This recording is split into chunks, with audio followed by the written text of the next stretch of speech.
¿Qué tal, mis queridos amigos y hermanos? Nos encontramos un día más para poder seguir meditando en la palabra de Dios, para poder continuar así estudiando este tema maravilloso que es el santuario. Y hoy, que es 26 de julio, lleva por título Un juicio anterior. Antes de poder leer el texto que se encuentra en 1 Timoteo capítulo 5, versículo 24, vamos a pedir siempre que nuestro Dios sea quien dirija estos momentos de estudio, para poder entender y comprender su palabra. En sí, el mensaje el cual nuestro Dios nos ha dejado también en él. Gracias a Dios también estamos recuperando la salud. Gracias a ustedes también por sus oraciones, de los que hayan orado por mí.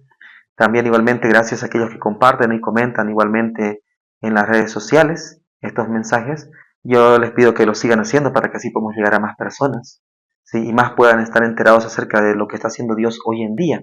Porque nosotros tenemos que tener una mente y una visión fija. ¿A dónde? Hacia el santuario. ¿Qué es lo que está aconteciendo hoy en día allí en el cielo? Porque todo lo que va a ir aconteciendo acá en la tierra, las profecías también, todo eso gira en torno a ¿qué? En torno a la labor de nuestro Señor Jesucristo en el santuario celestial. Este es un tema que hoy en día se está tocando muy poco. En sí, yo no lo veo que se toque en las iglesias, no veo que se hable de este tema en las iglesias, porque es un tema sumamente profundo, que incluso pondría en mismo tela de juicio a muchos ministros hoy en día, a muchos pastores hoy en día. Es un tema el cual es importante y es vital dentro de la iglesia, poder conocerlo y poder entender esto, el santuario, la administración de Cristo allí. Por eso la Biblia tanto nos presenta la figura del santuario en varios pasajes bíblicos. E incluso Pablo mismo escribió la carta a los hebreos para mostrarles esto también, ¿sí? Al pueblo judío y a todo aquel que lo escuche, para saber qué está sucediendo hoy en día en el cielo. Y conforme a eso también, el pueblo de Dios cómo debe actuar hoy en día también. Antes de leer el texto, vamos a orar para que Dios sea siempre quien dirija estos momentos de estudio. Oremos. Padre bendito que estás en los cielos, Señor, en este día venimos, Señor, ante tu presencia, para darte, Señor, gracias por las bendiciones que nos das, Señor, por tu palabra. Y pedimos, Señor, que tú también nos acompañes al estudiar, Señor, tu palabra. Pues, Señor, queremos comprender realmente qué es lo que está haciendo nuestro Salvador allí en el cielo, Señor, junto a ti. Y también así, Señor, poder conocer, Señor, la solemnidad de este tiempo hoy en día, Señor, como pueblo, que nosotros, Señor, debemos llegar a entender. Cuán, Señor, solemne es este tiempo y cuál debe ser nuestra actitud, Señor, ante ti y ante el mundo, Señor, también hoy en día. Acompáñanos, Señor, en este estudio. Te lo pedimos en el bendito y sagrado nombre de tu Hijo Jesús. Amén. En el libro de 1 Timoteo, el capítulo 5, el verso 24, nos dice la palabra de Dios lo siguiente. Los pecados de algunos hombres se hacen patentes antes que ellos vengan a juicio, pero a otros se les descubren después. En una primera lectura a este texto, resulta algo extraño lo que dice aquí Pablo a Timoteo, porque dice ahí, ¿no?, que los pecados de algunos hombres, dice, se hacen patentes antes que ellos vengan a juicio. Nos está hablando acerca de que hay un juicio que se está llevando a cabo, o sea, y un juicio se lleva a cabo cuando un juicio termina, ¿verdad? Completamente, cuando un juicio termina, se llevó completamente ya todo a cabo. Pero aquí nos menciona de que antes de que este juicio termine, hay muchos que se hacen patentes su pecado. ¿Qué quiere decir eso? O sea, cuando dice que se hace patente su pecado, no está hablando algo malo, Pablo. Sino está diciendo que hay muchos que van a proceder a la confesión de sus pecados, al arrepentimiento de sus pecados por la contrición motivada por el Espíritu Santo. Porque el Espíritu Santo vendrá, convencerá de pecado, el Espíritu Santo convencerá de la justicia de Dios al hombre y le convencerá de que hay un juicio. Por lo tanto, éste debe vivir en completa santidad, apartado del mal. Hoy en día se está llevando una obra de juicio en el mundo. Se está llevando una obra de juicio. Tal vez muchos no lo saben, muchos no se han enterado, ¿sí? Otros desconocen este tema, otros tratan de obviar este tema. Pero lo cierto es que hay una obra de juicio que se está llevando a cabo. ¿Por qué? Porque estamos viendo que desde 1844 Cristo entró en el segundo departamento del santuario celestial, que es el lugar santísimo, ante la presencia del Padre, donde está el arca y los mandamientos de Dios.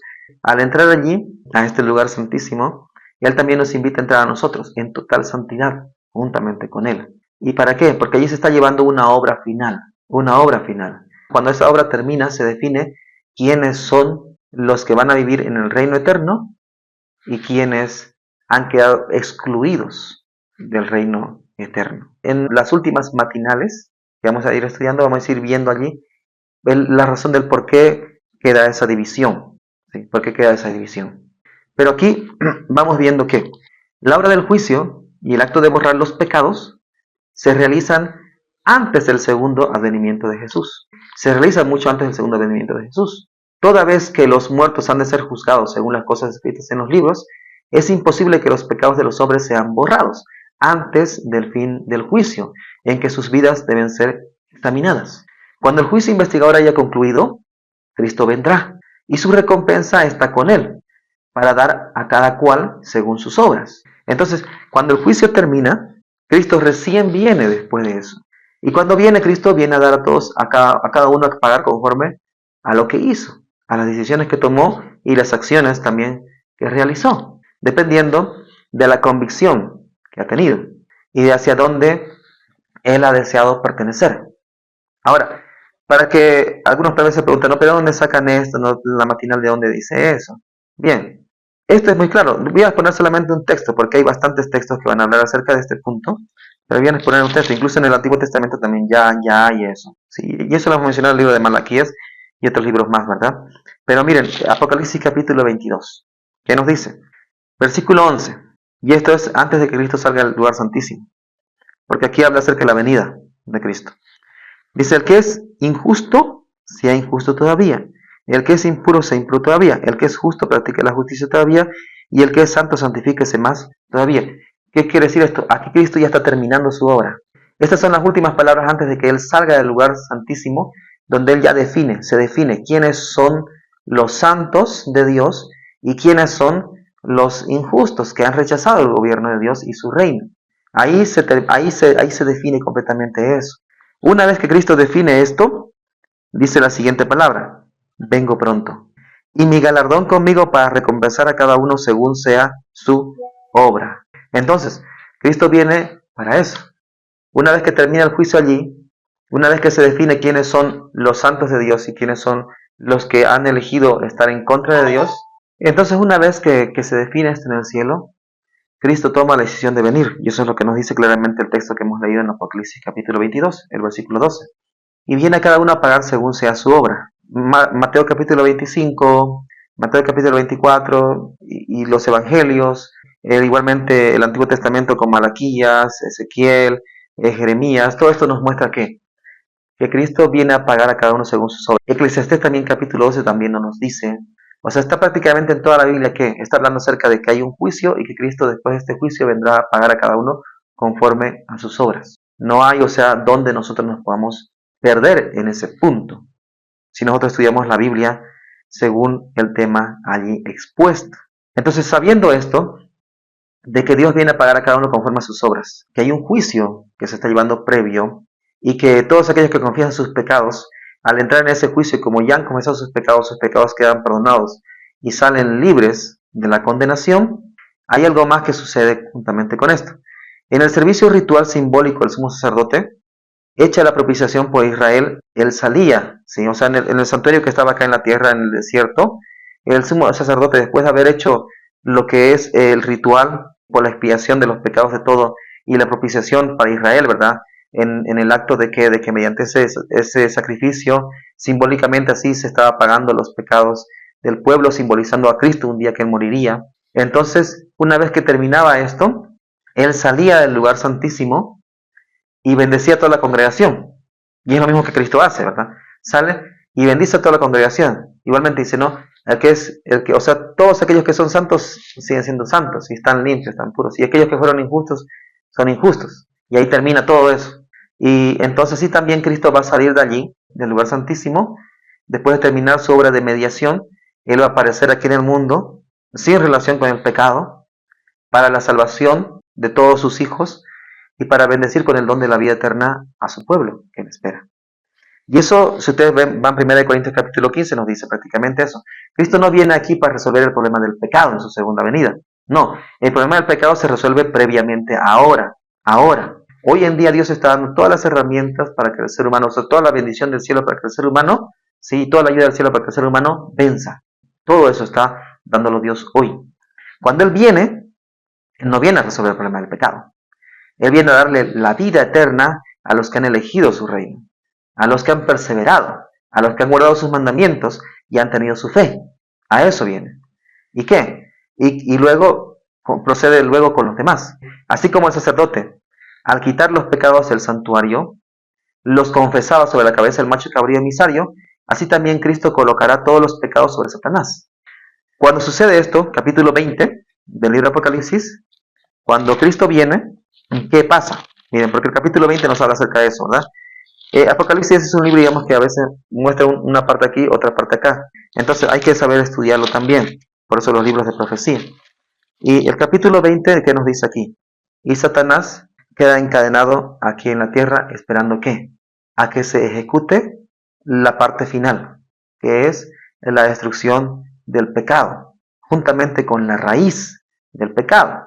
Y eso es lo que nos habla el libro mismo de Malaquías. Si ustedes se van al Antiguo Testamento, el libro de Malaquías, en el capítulo 4, nos dice, ciertamente viene el día ardiente como un horno y serán estopa todos los soberbios y todos los que hacen maldad. Aquel día que vendrá los abrazará, dice Jehová de los ejércitos, y no les dejará ni raíz ni rama. Entonces el pecado va a ser destruido por completo. Y aquel que instigó y creó el pecado prácticamente en el mundo, aquel que es el origen de todos los pecados en el mundo, es destruido juntamente con ese mal, para siempre. Esa es la liberación total del pecado. Dios ya liberó a su pueblo del problema del pecado, pero ahora tiene que liberar al universo entero del cabecilla principal de lo que es el reino del pecado, Satanás. Muchos aquí no entienden esta enseñanza, no entienden esto que está hablando la palabra de Dios y empiezan a crear diferentes teorías diciéndonos que lo que enseñamos aquí es contrario, que eso, digamos, es como decir que Satanás es corredentor y muchas cosas. Bueno, ellos pueden expresar todo lo que quieran, pero la palabra de Dios dice una cosa, que el pecado tiene que ser destruido juntamente con el que lo originó.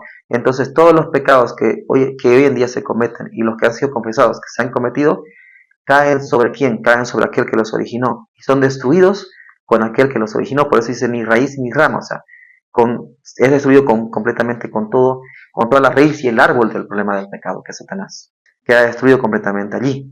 Satanás no es un corredentor, sino simplemente él recibe lo que es el trato justo, el juicio justo contra aquel que se ha rebelado y ha corrompido y ha destruido y ha hecho sufrir a miles de familias por miles de años y ha hecho corromperse y caer en amargura y dolor a tantas generaciones en el pecado. Y que Satanás instigó esto en muchos, él queda destruido. Y Dios mismo, que con dolor también tuvo que muchas veces ver perecer a su creación consumida por el pecado, allí toma la acción que debía tomarse.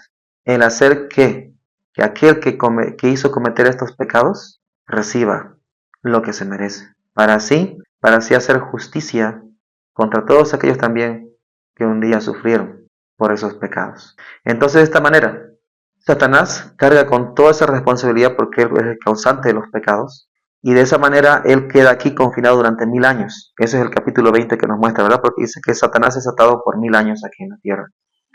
Una vez que pasan los 1000 años en esa tierra desolada y sin habitantes, él sufre finalmente lo que es la penalidad del pecado y es la destrucción por el fuego, donde todos aquellos que no se han arrepentido, juntamente con Satanás, también son destruidos juntamente con su pecado.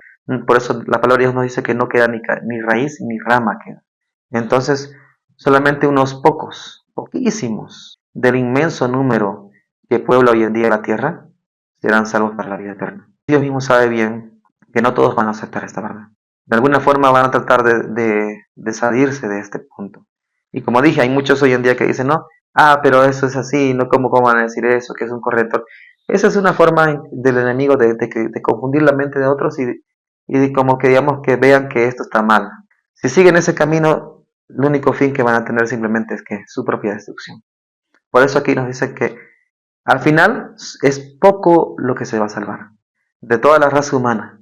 Solo aquellos que realmente comprenden lo que está sucediendo hoy en día, solo aquellos que realmente están con los ojos abiertos y se han arrepentido, reciben esta luz en su corazón. No solamente la escuchan, sino la reciben esta luz en su corazón y viven con esta verdad y proclaman esta verdad. Pero aquellos que solamente lo escuchan, pero no lo reciben, no lo van a entender y no van a vivir con esta verdad. Por eso hoy en día, queridos amigos y hermanos, hay un juicio que se está llevando previamente, y en este juicio la única forma de poder estar seguros es todos los días estar en la presencia de nuestro Señor en santidad, en la santidad de nuestro Señor Jesucristo. Caminar en la justicia de nuestro Señor Jesucristo, todos los días, confesado nuestros pecados ante Él. Así que, queridos amigos y hermanos, que Dios nos ayude a poder entender mejor este tema, a poder estudiar más profundamente y así, un día cuando Él venga, poder irnos con Él a vivir en la gloria de la eternidad y recibir la recompensa que Él nos quiere dar, que es la vida eterna para aquel pueblo que venció. Que Dios te bendiga y te guarde. Amén.